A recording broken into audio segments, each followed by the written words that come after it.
Hello everyone, welcome to the channel. UPPCS RO मुख्य परीक्षा 2024 के लिए निबंध 10 करेंगे। पूर्णांक 120 और समय 3 घंटे का, टारगेट 100 प्लस। ये आपका आरओ के पेपर का पूर्णांक दिया गया है। तो इसमें 3 आपके ऐसे आते हैं 40-40 नंबर के। आपको समय 3 घंटे का दिया जाता है। ये आपका अंतरिक्ष विज्ञान और भारत, ये यूपीपीसीएस मेंस 2023 में पूछा गया था। 700 शब्दों में लिखना है। समीक्षा अधिकारी में आपको 600 शब्दों में लिखना होता है। जो लोग इसकी पीडीएफ या अन्य स्टडी मटेरियल अवेल करना चाहते हैं वो यूपीपीएससी मेकर टेलीग्राम चैनल से जुड़ जाएंगे। वहाँ पे बहुत सारे पीडीएफ और डेली करंट अफेयर शेयर किया जाता है। तो बढ़ते हैं अपने आज के ऐसे की तरफ।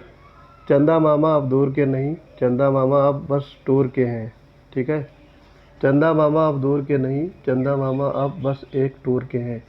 चंद्रयान-3 मिशन की सफलता के बाद भारत के प्रधानमंत्री द्वारा कहे गए ये शब्द सही मायने में भारत में अंतरिक्ष विज्ञान के विकास एवं इसरो की सफलता को उद्घाटित करते हैं। भारत एवं भारतीयों के मन में अंतरिक्ष और उससे जुड़ी विभिन्न परिघटनाओं के जानने समझने की जिज्ञासा वर्तमान में नहीं बल्कि एक लंबे समय से चली आ रही है। भारतीय संस्कृति में अंतरिक्ष से जुड़ी घटनाओं का जिक्र बहुत पहले से ही देखने को मिलता है।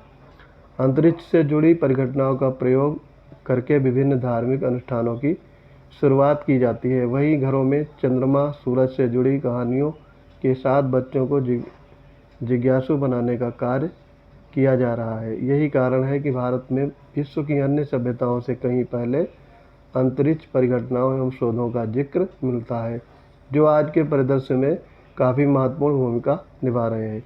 तो ये आपका हो गया प्रस्तावना। अब ऐसे का मुख्य पाठ देखेंगे। भारत के वेदों एवं महाकाव्यों यथा रामायण और महाभारत में भी ब्रह्मांड, ग्रह, नक्षत्रों से संबंधित विभिन्न पहलुओं का वर्णन किया गया है। इसके माध्यम से ही ज्योतिष खगोल विज्ञान का विकास होता रहा है, जो कि स्पष्ट रूप से वराहमिहिर द्वारा रचित सूर्य सिद्धांत जैसी पुस्तकों में देखने को मिलता है। इसी क्रम में आर्यभट्ट द्वारा अपनी पुस्तक आर्यभट्टियम में बताया गया है कि पृथ्वी गोल है तथा अपनी धुरी पर घूमती है। इसी पुस्तक में विभिन्न ग्रहों की स्थिति, सूर्य एवं चंद्रमा की गति, ग्रहणों से संबंधित गणनाओं का भी वर्णन किया गया है। केपलर ने भी ग्रहों की गति संबंधी नियमों का सूत्रपात किया है, जो आधुनिक खगोलीय परिघटना से काफ़ी मिलते जुलते हैं और इनकी परिकल्पनाएं अंतरिक्ष विज्ञान में किसी क्रांति से कम नहीं है। नेक्स्ट पैराग्राफ है मुख्य पाठ का। भारत की अंतरिक्ष से संबंधित जिज्ञासाओं ने स्वतंत्रता के उपरांत देश में अंतरिक्ष विज्ञान के विकास को प्रोत्साहित किया, जिसके परिणामस्वरूप इसरो की स्थापना की गई। यही इसरो वर्तमान में विश्व भर में अपने किफ़ायती एवं सफल मिशन के लिए ख्याति अर्जित कर रहा है। कम बजट में मिशन को अंजाम देने के मामले में इसरो ने अपनी पहचान विश्व में स्थापित की है। इसरो की आज तक की यात्रा आसान नहीं रही है। स्वतंत्रता के उपरांत विक्रम साराभाई के प्रयासों से प्रारंभिक रॉकेट की एक स्थान से दूसरे स्थान तक ले जाने हेतु साइकिल एवं बैलगाड़ियों का प्रयोग किया गया। भारत में स्वतंत्रता के उपरांत प्रारंभिक वर्षों में न केवल व्यापक गरीबी, भुखमरी की समस्या व्याप्त थी, बल्कि संसाधनों का अंतरिक्ष के क्षेत्र में प्रयोग भी एक प्रमुख चुनौती के रूप में भारत के समक्ष उपस्थित था। शुरुआत में संसाधनों के अभाव में इसरो के मिशन में भी उतनी समस्याएं उत्पन्न होती नहीं, जो उसके प्रगति में भी बाधक नहीं। किंतु स्थापना के कुछ वर्षों के बाद से ही इसरो ने देश का पहला उपग्रह आर्यभट्ट 1975 में तत्कालीन सोवियत संघ के सहयोग से लॉन्च किया। इसके उपरांत भारत के इसरो को रोहिणी उपग्रह एवं चंद्रयान प्रथम जैसे कार्यक्रमों में व्यापक सफलता मिली।